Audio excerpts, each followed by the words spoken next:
जुबान से अल्लाह अकबर कहता है, अल्लाह सबसे बड़ा है, और कहा शैतान का मामला है।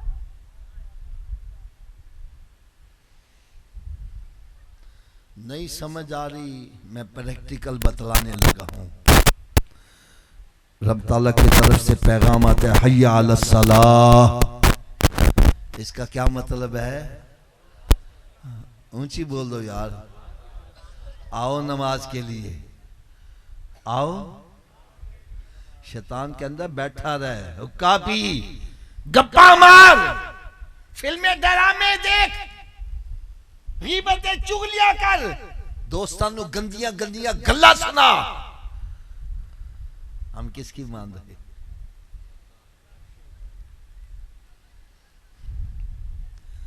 रब फरमाए हलाल खाओ, हराम के करीब। शैतान के अंदर माल आना चाहिए, पावे चोरी करके आवे, पावे डकैती करके आवे, पावे सूदी कारोबार ना लावे, पावे भाइयों की जायदाद ते कब्जा करके आवे, पावे भैनों दी जायदाद ते कब्जा करके आवे, माल आना चाहिए। किसकी मान रहा?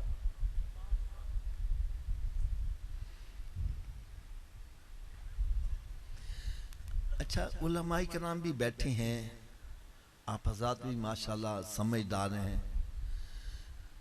कोई मुझे कुरान की एक आयत बतला दो या कोई हदीस बतला दो, ज़ईफ ही बतला दो, कि शैतान का कहा मानने वाला जन्नत में जाएगा। है कोई ऐसी बात? फिर क्यों शैतान की मानते?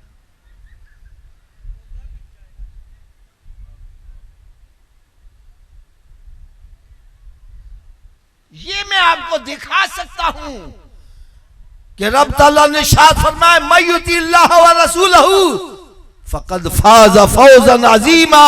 अरे जो अल्लाह ताला का कहा मानेगा, अल्लाह के महबूब का कहा मानेगा, वही जन्नत में जाएगा, वही कामयाब।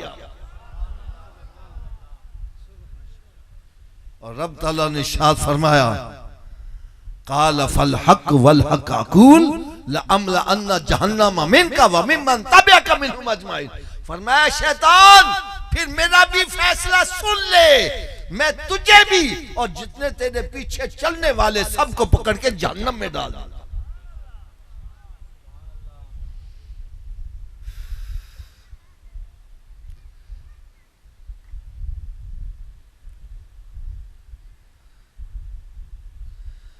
अभी भी समझ नहीं आई।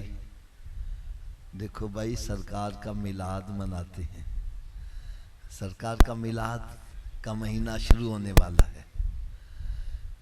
गलियां भी सजेंगी, घर भी सजेंगे, रास्ते भी सजेंगे, और सजाना चाहिए।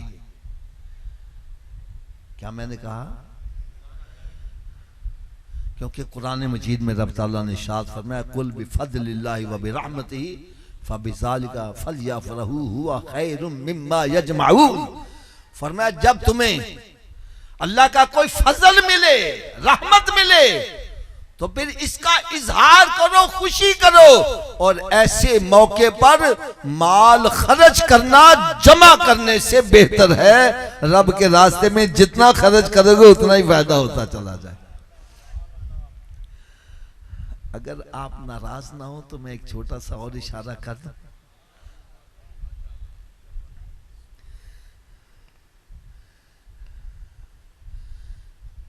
जब कोई महफिल मिलाद करवाता है ना, तो जिनको दिल में सरकार का अदब नहीं ना है, उनको गरीब मिस्कीन याद आ जाती हैं, यतीम बच्चियां याद आ जाती हैं। ए पैसे जेड़े इत्थे ला रहा वे, ये बच्चियां दी शादियां कर देंदा। ए जेड़े इन्ने पैसे इत्थे ला रहा वे, ये किसी होर जगह खर्च कर देंदा। अच्छा देखो, मेरी बात सुनो, मैंने कहा कि फैसला आपने करना है और मैं मानूंगा, ईमानदार से बतलाना। जब ये नाचने वालों पर नोट फेंकते हैं, उस वक्त किसी को गरीब याद आए? बोलो तो चलिए। जब जुआ खेलते हैं उस वक्त गरीब याद आए? जब हराम तरह पैसे लगाते हैं, कभी किसी को गरीब याद आए? अरे तेरी अपनी बेटी की शादी हो और तू करोड़ों रुपया खर्च कर दे और उस खर्चे से हो सकता है 10 बच्चियों की भी शादी हो सके, उस वक्त तुझे गरीब याद नहीं आते। जब महफिल मिलाद होती है तुझे गरीब याद आ जाते हैं। शर्म आनी चाहिए।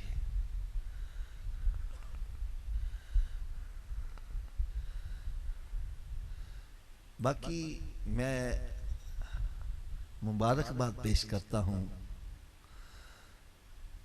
जो अल्लाह के दिए हुए माल को मेरे आका की विलादत की खुशी में खर्च कर रहे हैं। इनका सोच क्या होनी चाहिए? हमारा मकसद है हमसे हमारा रब राजी हो जाए। दुनिया जो कहती है कहती रहे। बाकी मैं दिल की तसल्ली के लिए एक बात अर्ज करूं भाई, ये इतनी महफिल का सदका है कि इतने बंदे गुनाहों से बचे हुए हैं, मेरे आका के जिक्र को सुन रहे हैं और अल्लाह ताला की याद में एक पल गुजारना। अरे सारी दुनिया की दौलत एक तरफ हो, ये अल्लाह के जिक्र में जो एक लम्हा गुजारा है उसका वजन फिर भी ज्यादा हो।